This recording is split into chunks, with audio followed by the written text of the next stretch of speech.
សួស្តីប្រិយមិត្តយើងទាំងអស់គ្នាហើយក៏ស្វាគមន៍មកកាន់ Channel Podcast ខ្មោចឬក៏ Ghost Podcast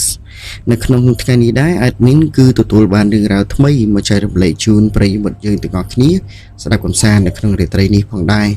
ហើយរឿងរ៉ាវនេះគឺកើតឡើងទៅលើអំប្រុសម្នាក់អំប្រុសគាត់ឈ្មោះថាអំរួមគាត់ជាអ្នកធ្វើស្រែចម្ការអញ្ចឹងណាហើយរឿងរ៉ាវដែល admin កំពុងតែនិយាយហ្នឹងគឺជារឿងរ៉ាវដ៏រន្ធត់មួយដែលគាត់បានជួបនៅកន្លែងចម្ការរបស់គាត់ហ្នឹងហើយដីចម្ការរបស់គាត់ធ្វើហ្នឹងគឺមិនមែនជាដីធម្មតាទេដែលកន្លែងចម្ការរបស់គាត់ហ្នឹងពីមុនពីសម័យសង្គមហ្នឹងគេថាកន្លែងហ្នឹងគឺព្រៃខ្មោចគឺសម្បូរទៅដោយដើមអាស័យសម្បូរទៅដោយព្រៃស្ដុកអញ្ចឹងទៅតែរាល់ថ្ងៃនេះដោយសារគេឈូសឆាយអស់អញ្ចឹងណាតែកើតជាដីចម្ការហើយក៏មានប្លង់ដីសម្រាប់អ្នកភូមិផងដែរជារៀងរាល់ថ្ងៃហ្នឹងហើយអំរូមហ្នឹងគាត់ដូចថាគាត់ធ្វើការប្រកបមុខរបរជាអ្នកចំការរបស់គាត់ហ្នឹងដូចថាគាត់ប្រមូលដូចថាផលរបស់គាត់ហ្នឹងគឺបានច្រើនគួរសមដែរដោយសារចំការរបស់គាត់ហ្នឹងគាត់ដាំដូចថាដំណាំច្រើនមុខអញ្ចឹងណាគាត់មានដាំល្ពៅបាទដាំតឡាចបាទហើយក៏ដាំតសក់ដាំអីជាដើមរបស់គាត់អញ្ចឹងទៅហើយកន្លែងដូចថាចការរបស់គាត់ហ្នឹងគឺមានស្រះទឹកមួយដែលគាត់កាយផ្ទាល់ខ្លួនអញ្ចឹងណានៅកន្លែងហ្នឹងហើយចំការរបស់គាត់ហ្នឹងគឺនៅអត់ឆ្ងាយពីផ្ទះគាត់ទេប៉ុន្តែរឿងរ៉ាវដែលកើតឡើងទៅលើគាត់នេះគឺជារឿងរ៉ាវដែលរន្ធត់មួយដែលខ្ញុំសង្ឃឹមថាអ្នកទាំងអស់គ្នាប្រហែលជាអត់ដែរឮទេរឿងរ៉ាវនេះគឺរន្ធត់មែនទែនទៅលើអំរូមដែលគាត់បានជួបហើយនេះគឺខ្ញុំបានឮផ្ទាល់តិចពីអំរូមមកដោយសារថាអំរូមហ្នឹងគឺនៅផ្ទះភូមិជិត admin នេះអញ្ចឹងរឿងរ៉ាវនេះគឺ admin បានឮផ្ទាល់តិចពីគាត់ណាគាត់បាននិយាយប្រាប់ឬក៏គាត់បានរៀបរាប់ប្រាប់ពីដំណើរដើមតងនៃសាច់រឿងដែលគាត់បានជួបនឹងតោះអញ្ចឹងទៅស្ដាប់ជាមួយនឹង admin យើងទាំងអស់គ្នាអំរួមដូចថាពេលដែលគាត់ធ្វើចការនៅកន្លែងចការគាត់ហ្នឹងហើយថ្ងៃមួយហ្នឹងដូចថាចង្ការរបស់គាត់ហ្នឹងគឺត្រូវបានចោលលួចតំណាំលួចអីចឹងទៅហើយដល់ពេលអំរួមដូចថាគាត់ចាប់អត់បានណាចាប់ចោលអត់បានអញ្ចឹងយប់នេះហ្នឹងគាត់ទៅគេងនៅចង្ការរបស់គាត់ប៉ុន្តែគេងយប់ហ្នឹងគឺអត់ទាន់មានបញ្ហាជួបរឿងអីទេកន្លែងចំការដែលថាដែលសម័យសង្គមហ្នឹងពីព្រៃខ្មោចអញ្ចឹងណាអត់ទាន់ជួបបញ្ហាអីទេប៉ុន្តែយប់ដែលគាត់ជួបបញ្ហាហ្នឹងគឺយប់ថ្ងៃសិលហើយចំថ្ងៃ8កើតរឿងរ៉ាវហ្នឹងគឺគាត់ជួបនៅយប់8កើតនៅចំថ្ងៃសិលផ្ទាល់តែម្ដងនៅថ្ងៃមួយនោះអំរួមគាត់បានទៅយាមចការរបស់គាត់ដូចថាទៅមើលចការពេលថ្ងៃស្រោចទឹកដំណាំតែថ្ងៃហ្នឹងគឺប្លែកលក្ខណៈថាអីវ៉ាន់ឬក៏ចំការដំណាំរបស់គាត់គឺបានដូចថាបាត់អស់ច្រើនណាគឺបាត់ដំណាំអស់ច្រើនអញ្ចឹងគាត់គិតថាចោលវាលួចដំណាំរបស់គាត់គិតតែប៉ុណ្្នឹងឯងដោយសារថាបើដានជើងសัตว์ដានជើងអីវាអត់មានទេពេលហ្នឹងអញ្ចឹងអំរួមហ្នឹងគាត់ក៏ស្រែកចិត្តថាយប់ហ្នឹងគាត់នឹងចាប់ចោលហ្នឹងឲ្យបានហើយបន្លែដែលគាត់បាត់ឬដំណាំដែលគាត់ខំដាំហ្នឹងវាបាត់តាពេលដូចថាពេលព្រឹកដែលគាត់មកស្រោចទឹកមកមើលចការវាបាត់មកអញ្ចឹងគាត់គិតថាចោលហ្នឹងវាលួចពេលយប់ឬក៏ពេលល្ងាចគិតអញ្ចឹងហើយពេលហ្នឹងគាត់ក៏ឲ្យដូចថាប្រពន្ធរបស់គាត់ហ្នឹង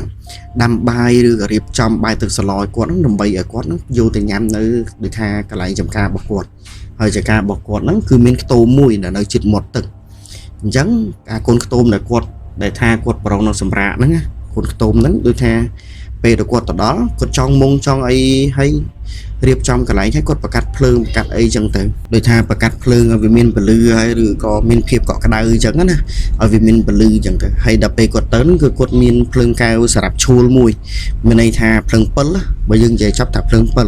បើស្រុកអត់មានគេថាចង្គៀងកែវឆ្លោះអីចឹងទៅដើម្បីថាយកភ្លើងកែវឈួលហ្នឹងឬក៏ភ្លើងពិលហ្នឹងដើម្បីទុកឈួលមើលចោលនៅពេលល្ងាចឬក៏ពេលប្រឡប់ឬក៏ពេលយប់អញ្ចឹងទៅពេលដែលគាត់ឮសំឡេងអ្វីមួយអញ្ចឹងទៅហើយស្រាប់តែដល់ម៉ោង9យប់ពេលហ្នឹងក៏មានចោលមកលួចមែនពេលហ្នឹងហើយគាត់ចាប់ដើមដល់ឈួលភ្លើងពិលវឹបគាត់ឃើញចោលហ្នឹងរត់ទៅលឿនទៅចូល10រត់ចូល10ឬរត់គេចចេញពីចការរបស់គាត់អញ្ចឹងណាហើយពេលហ្នឹងអ៊ំក៏ចាប់ដើមតាមអំរួមគាត់ចាប់ដើមរត់ដេញតាមហើយកម្លាំងគាត់រត់អត់ដល់ទេដោយសារថាណាមួយគាត់ចាស់ផងដល់ពេលអញ្ចឹងទៅចោលហ្នឹងក៏រត់រួចខ្លួនទៅអញ្ចឹងគាត់គិតថាហែងតើឯងមកវិញដឹងថាត្រូវបងអញ្ចឹងយប់ហ្នឹងក៏គាត់ចាំមើលប៉ុន្តែមកលើកហ្នឹងអត់មានចោលឲ្យអ្នកទាំងអស់គ្នាមកលើកហ្នឹងគឺជាពពួកអមនុស្សម្ដងដូចថាពេលហ្នឹងក៏ឮសលេងមនុស្សដើរនៅកន្លែងស្រះទឹកគាត់កន្លែងនៅគៀនខ្ទមគាត់អញ្ចឹងគាត់ចាប់ដើមឈួលភ្លើងវឹប Bây chụp lưng vấp quật khơi là cái này cho mình được xây vinh thế nè ហើយក៏គិតអីក៏គិតថាចោលពេលហ្នឹងអញ្ចឹងគាត់ចាប់ផ្ដើមដេញតែពេលគាត់ឈួលទៅមនុស្សស្រីហ្នឹងលក្ខណៈថាអត់រត់អត់មានការភ័យខ្លាចអ៊ំរួមទេអត់មានការភ័យខ្លាចសោះមកហើយអ៊ំរួមគាត់ដើរទៅសួរថាមកចការគាត់ទៅអីហើយមនុស្សស្រីហ្នឹងក៏តបទៅវិញខ្មោចដែលថាមកហ្នឹងក៏តបទៅវិញតបទៅថាខ្ញុំមករកកូនអ៊ំខ្ញុំបាត់កូនអញ្ចឹងណាហើយដល់ពេលទៅអ៊ំរួមគាត់ថាហើយមករកគាត់ហ្នឹងមកដល់កន្លែងចការគាត់ហ្នឹងដល់ពេលទៅមនុស្សស្រីហ្នឹងក៏តបទៅវិញថាខ្ញុំឃើញកូនខ្ញុំរត់លេងម្ដុំហ្នឹងអញ្ចឹងណាអញ្ចឹងខ្ញុំក៏មករកកូនខ្ញុំហ្នឹងនៅកន្លែងម្ដុំហ្នឹងដល់ពេលទៅរួមថាកូនអត់មានមករត់អីហ្នឹងឯងគាត់ថាគាត់យាមចការនៅមួយថ្ងៃឯងគាត់ឃើញតែចោលហើយបើសិនជាកូននេះឯងហ្នឹងមកមេហ្នឹងក៏ខ្ញុំឃើញក៏ខ្ញុំប្រាប់ដែរហើយកូនឯងអាយុប៉ុន្មានអីប៉ុន្មានគាត់ក៏សួរអញ្ចឹងដល់ពេលទៅអ៊ំរួមគាត់ថាដល់ពេលអ៊ំរួមគាត់សួរទៅអញ្ចឹងហើយខ្មោចស្រីហ្នឹងក៏និយាយតបមកវិញដូចថាឆ្លើយឆ្លងគ្នាដូចមនុស្សអញ្ចឹងនិយាយតបមកអ៊ំរួមវិញថាកូនគាត់ហ្នឹងគឺនៅក្មេងឯងពេលហ្នឹងអញ្ចឹងណានៅក្មេងនេះថានៅកូនក្មេងណាអញ្ចឹងដល់ពេលហ្នឹងអ៊ំរួមក៏គិតថាគាត់ថាមួយថ្ងៃហ្នឹងក៏អត់មានឃើញកូនក្មេងដើរមកចការគាត់ទេគាត់ខំនិយាយបកទៅវិញអញ្ចឹងទៅស្រាប់តែមកស្ទុះឡើងហ្នឹងអ៊ំរួមក៏គាត់ដើរទៅចការគាត់វិញហើយមនុស្សស្រីហ្នឹងក៏ដើរទៅចូលដូចថាដើរទៅវិញតែមានដើរកាត់មុខចការគាត់ទេមិនដឹងថាដើរទៅណាដល់ពេលគាត់ទៅដល់ចការគាត់ឈលពិលមើលមនុស្សស្រីហ្នឹងគឺបាត់អត់ឃើញដល់ពេលអញ្ចឹងអ៊ំរួមគាត់អត់ទាន់សង្ស័យគាត់គិតថាគេមករកកូនមានអញ្ចឹងដូចថាដើរទៅផ្លូវនេះផ្លូវនោះអាចតែចេះតែដើររោអញ្ចឹងណាហើយពេលហ្នឹងអ៊ំរួមគាត់ក៏មានគិតក្នុងចិត្តគាត់ថាទៅរកជួយមីអូនស្រីនឹងរកកូនសិនក៏គិតអញ្ចឹងប៉ុន្តែគាត់ដើររួមមនុស្សស្រីនឹងអត់ឃើញហើយគាត់ដឹងថាមនុស្សស្រីនឹងទៅកន្លែងណាដល់ពេលអញ្ចឹងអ៊ំរួមគាត់ដូចថាដើរឆ្វែលជុំវិញចការគាត់អត់ឃើញគាត់ក៏មកកន្លែងដូចថាខ្ទមមកគាត់វិញប៉ុន្តែអត់តន់ដើរដល់ខ្ទមពេលគាត់ឈរភ្លើងមកឃើញមនុស្សស្រីនឹងអង្គុយកន្លែងខ្ទមគាត់មនុស្សស្រីដែលគាត់ឃើញគាត់ឈរនិយាយហ្នឹងមកអង្គុយកន្លែងខ្ទមគាត់ពេលអញ្ចឹងទៅអ៊ំរួមគាត់ដើរមកសួរមនុស្សស្រីនឹងសួរថាមីនាងមានអីរកឃើញកូននៅហើយដល់ពេលខ្មោចស្រីហ្នឹងក៏ឆ្លើយតបទៅដូចថាអ៊ំរួមវិញថាខ្ញុំរត់ឃើញទេអ៊ំប្រហែលវារត់ដើរលេងជុំមិត្តភក្តិវាកន្លែងណាក៏មិនដឹងដែរដល់ពេលនិយាយចុះនិយាយឡើងទៅអ៊ំរួមគាត់ឆ្ងល់អ៊ំរួមគាត់ឆ្ងល់ណាលក្ខណៈឆ្ងល់ថាទេកូននេះមករត់លេងពេលយប់ហើយម៉ែអត់មានបារម្ភអីសោះហ្មងលក្ខណៈអញ្ចឹងដល់ពេលអញ្ចឹងទៅអ៊ំរួមក៏ដូចថាអង្គុយនិយាយគ្នាមកស្ទុះអញ្ចឹងទៅជាមួយខ្មោចហ្នឹងហើយខ្មោចហ្នឹងលក្ខណៈថាអត់តន់បន្លាចគាត់អីលក្ខណៈធំដុំឯងខ្មោចហ្នឹងហើយខ្មោចហ្នឹងក៏សួរថាអ៊ំមិនខ្លាចខ្មោចអត់សួរទៅអ៊ំរួមហ្នឹង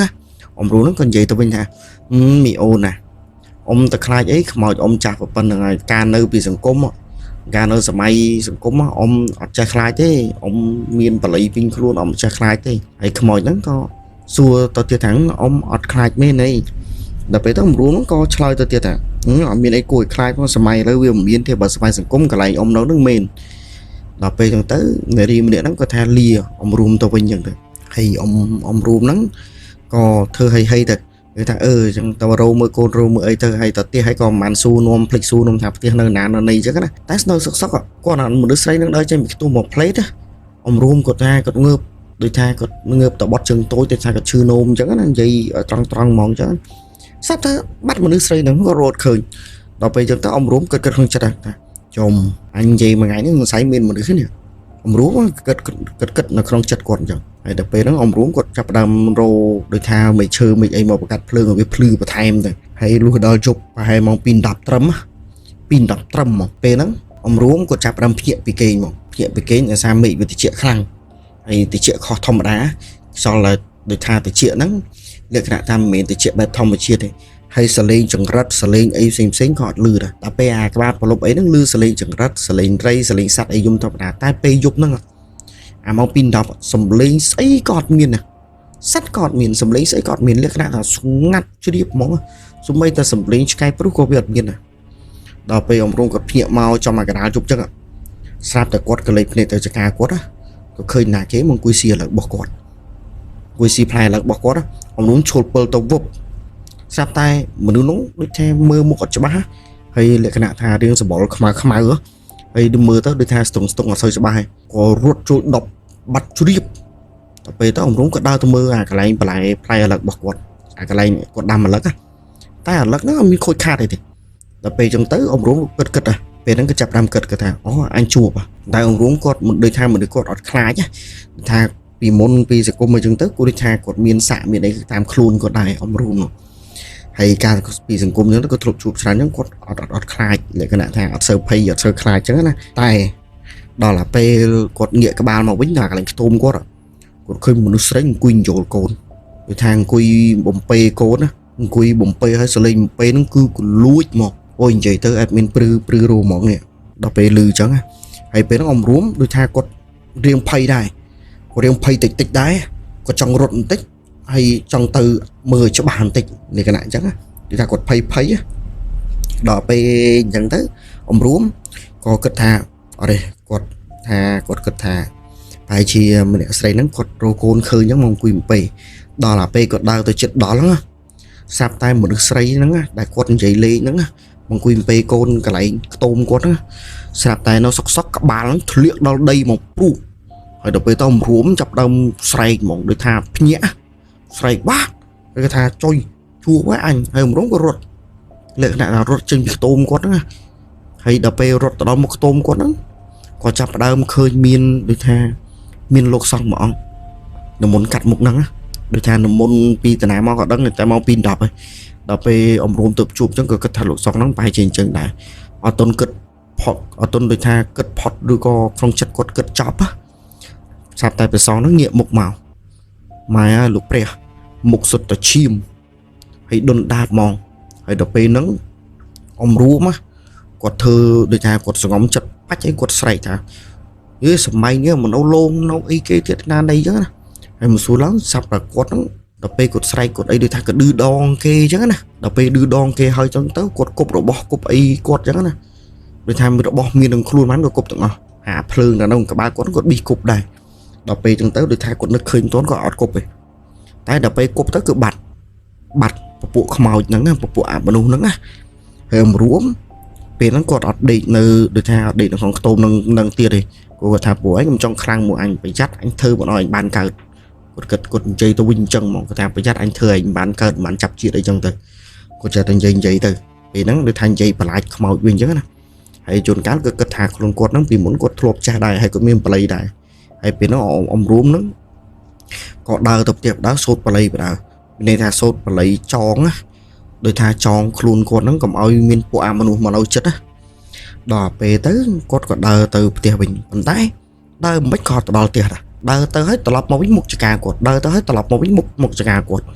ពេលហ្នឹងអំរួមគាត់ថាអត់ស្រួលប្រហែលជាចូលលងខ្មោចឬលងអីទៅគាត់ដើរទៅគេងនៅកន្លែងខ្ទមរបស់គាត់វិញពេលហ្នឹងអំរួមគាត់ដើរទៅគេងកន្លែងខ្ទមរបស់គាត់វិញប៉ុន្តែទៅដឹកហ្នឹងគឺគាត់នៅអត់សុខទេលក្ខណៈលឺសលេងគេបន្លាចរហូតហើយដូចថាគាត់កាត់ភ្លើងសុកស្ទុះឡើងអាក្បាលមនុស្សស្រីនោះធ្លាក់ទៅលើដើមឈើមកទៀតទលាក់ក្បាលមកហើយសញ្ញឹមដាក់គាត់ពេលហ្នឹងគាត់ភ័យមែនទែនអំរួមដូចថាលងនឹងគាត់បាក់ដល់ពេលលងគាត់ខ្លាំងពេកអញ្ចឹងទៅអំរួមហ្នឹងក៏ចាប់ដើមនេះគាត់ចាប់ដើមដូចថាកាន់តែភ័យទៅហើយបល័យគាត់សូត្រលេងត្រូវមាត់ត្រូវកលក្ខណៈសូត្រខុសខ្លះអីខ្លះអាក្បាលមនុស្សស្រីដែលធ្លាក់មកហ្នឹងចាប់ដើមសើ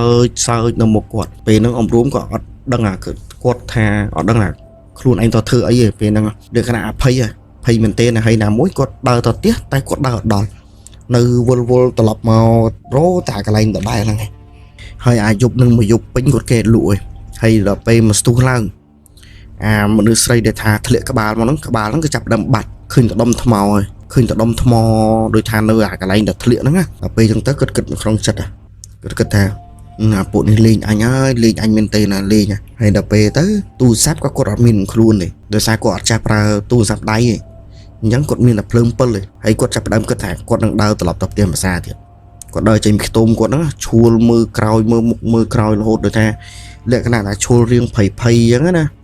ហើយដល់ពេលទៅគំរួមគាត់ចាប់ផ្ដើមដើរទៅរឿយលក្ខណៈថាដើរតម្រង់ទៅផ្ទះរបស់គាត់ហ្នឹងទៅតែអាពេលដែលគាត់ដើរទៅអត់ចេះដល់ផ្ទះសោះមកយប់ពោះព្រឹកគឺដើរនៅតែកន្លែងដដែលដល់ពេលទៅអ៊ំរំគាត់មានអារម្មណ៍ទៅអស់ខ្លាំងគាត់ងុយគេងហើយគាត់ក៏ទៅខ្ទមរបស់គាត់ហ្នឹងមួយសាទៀតតែអាភ្លើងដែលគាត់ប្រកាត់ដើម្បីទុកឲ្យមានពលឺហ្នឹងវាចាប់ផ្ដើមអលត់ហើយភ្លើង7របស់គាត់ហ្នឹងលក្ខណៈថាចង់អស់ថ្មដែរអញ្ចឹងណាហើយគាត់អត់ភ្លើង7របស់គាត់ហ្នឹងអត់មានប្រភេទសាកថ្មទេគាត់ប្រើអាថ្ម7យើងអាថ្មគ្រាប់អាថ្មយើងទិញគេតាម កន្លែងលក់អវ៉ាន់ចាប់ហួយអីចឹងណាបាទគាត់មានសគួរដាក់តាមខ្លួនអញ្ចឹងគាត់ចាប់ផ្ដើមបង្កាត់ភ្លើងហើយគាត់ចងមុងដែលគាត់ចងមុងហើយហ្នឹងគាត់ចាប់ផ្ដើមចូលក្នុងមុងគាត់គេដល់ពេលចូលក្នុងមុងគាត់ភ្ញាក់ព្រើតគាត់ឃើញមនុស្សស្រីហ្នឹងដេកនៅមុងហ្នឹងដែរហើយមនុស្សស្រីហ្នឹងសួរអ៊ំនឹងទៀតថាអ៊ំមិនខ្លាចខ្មោចនៅអ៊ំមិនខ្លាចអត់ហើយដល់ពេលអ៊ំរូមហ្នឹងគាត់និយាយចេញពេលហ្នឹងគាត់ក៏និយាយទៅកាន់ខ្មោចហ្នឹងទៀតថាអញខ្លាចនឹងឯងខ្ញុំខ្លាចនឹងឯងស្រាប់តែពេលហ្នឹងខ្មោចហ្នឹងគឺលក្ខណៈថាបន្លាចនៅក្នុងមុខគាត់ស្រស់ហ្មងកាច់ក្បាលខ្លួនឯងហើយកាន់ឲ្យអ៊ំរូមមើលថានេះអ៊ំឯងយកក្បាលខ្ញុំមើលអ៊ំឯងខ្លាចអត់អ៊ំរូមពេលហ្នឹងគូបិទភ្នែកឲ្យចេញពីក្នុងមុងនេះរត់បងតែរត់ទៅលោកហ្នឹងលក្ខណៈថារត់ទៅអាផ្ទះគេនៅគៀនហ្នឹងគឺឃើញមានផ្ទះមួយនៅបើកភ្លើងអញ្ចឹងគឺគាត់ស្មានតែផ្ទះអ្នកភូមិដូចថាអាខ្មោចហ្នឹងវាបំផន់ភ្នែកគាត់ក៏មិនដឹងទេណាអញ្ចឹងចាំស្ដាប់ទាំងអស់គ្នាហើយដល់ពេលគាត់រត់ទៅអាផ្ទះហ្នឹងទូទៅអាផ្ទះហ្នឹងវានៅជិតឆ្កាគាត់ហ្នឹងក៏មានដែរប៉ុន្តែអាផ្ទះហ្នឹងថ្ងៃហ្នឹងឃើញបើកភ្លើងហើយអ៊ំរូមគាត់ជួនកាលគាត់ភ្លេចគិតផងគាត់រត់ទៅអាកន្លែងផ្ទះហ្នឹងហើយដល់ពេលចូលទៅអាកន្លែងផ្ទះហ្នឹងគាត់ឃើញមនុស្សពាក់ឈុតបារាណណាដល់ពេលទៅអ៊ំរូមថាអូអត់មានទេអញត្រូវរបស់គេហើយអាពេលហ្នឹងអ៊ំរូមគាត់ដូចថាចាប់ដើមនេះចាប់ដើមរត់ចេញមកវិញរត់ឆ្វែលពីហ្នឹងមករត់ឆ្វែលចោះឆ្វែលឡើងហើយដល់ពេលទៅអាកន្លែងមើលស្រះគាត់ណាគាត់ក៏នឹកឃើញដូចថានឹកឃើញគុណគ្រូបាទអាចារ្យរបស់គាត់ណាគាត់ក៏សូត្រមុនមកប្រាវទៅហើយពេលហ្នឹងក៏ចាប់ដើមរត់ដើរទៅផ្ទះវិញណាដល់ពេលទៅគាត់ដើរទៅដល់ផ្ទះវិញហើយគាត់ក៏ស្រែកហៅប្រពន្ធរបស់គាត់ថាយាយអើយយាយអើយយាយឯងគេងផងហើយដល់ពេលយាយហ្នឹងក៏ឃើញតាហ្នឹងមកចៃជួនកាលមុខតាហ្នឹងស្រកស្លាក់លក្ខណៈថាស្លក់មុខមាត់គាត់ដូចថាមិនធម្មជាតិហើយសក់បាសសក់អីផងហើយក៏នៅសក់រុយលក្ខណៈថាមិនជ្រុះសក់អស់គាត់រៀងចាស់ហើយនោះដល់ពេលអញ្ចឹងទៅនិយាយហ្នឹងក៏សួរថាតា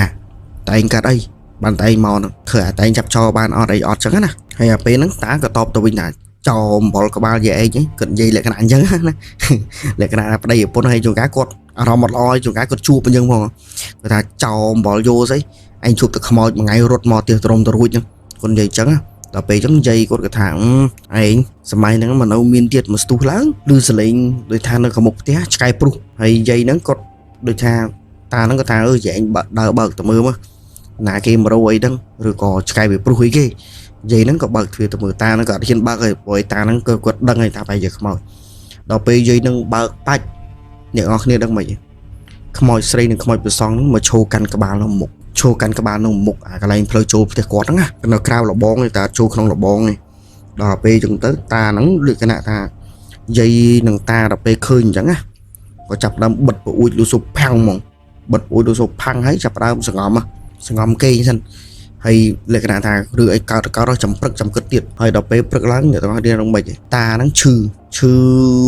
លក្ខណៈឈឺហ្មងឈឺអត់បាត់ទេតើឲ្យគ្រូមើលហើយទៅពេទ្យទៅអីក៏មើលអត់បាត់ដែរហើយតារួមហ្នឹងលក្ខណៈថាគាត់អស់ដូចថាគាត់គិតថាហើយជួបពួកអាខ្មោចហ្នឹងវាធ្វើគាត់ឬក៏ធ្វើអីចឹងណាដល់ពេលចឹងទៅក៏ដេញយាយហ្នឹងឲ្យទៅមើលហោដល់ពេលទៅមើលហោហ្នឹងគេថាតានេះទៅដូចថាទៅបំពេញកន្លែងគេចឹងណាទៅបំពេញកន្លែងគេហើយទៅនិយាយស្ដីអស្រោះកន្លែងគេចឹងណាដល់ពេលចឹងបានគេតាមមកលងគេតាមមកកាច់ចឹងទៅដោយសារគេហ្នឹងនៅកន្លែងហ្នឹងយូរហើយអត់ដែលមានអាគេមកប៉ះពាល់កន្លែងហ្នឹងចឹងណាដល់ពេលយាយគ្រាន់តែលឺអញ្ចឹងក៏សួរថាយើងត្រូវធ្វើមិនអញ្ចឹងទៅហើយហ្នឹងគ្រូហៅហ្នឹងក៏ប្រាប់ថាឥឡូវឲ្យនោមគ្រូហ្នឹងទៅកន្លែងហ្នឹងដើម្បីទៅសុំកម្មាទោសគេហើយនោមតាទៅផងអញ្ចឹងណាហើយក៏ឲ្យកូនក្មេងឬឲ្យកូនគាត់ហ្នឹងអ៊ីវតាហ្នឹងទៅរួមហ្នឹងអ៊ីវទៅកន្លែងហ្នឹងដោយសារគាត់ដើរអត់រួចទេ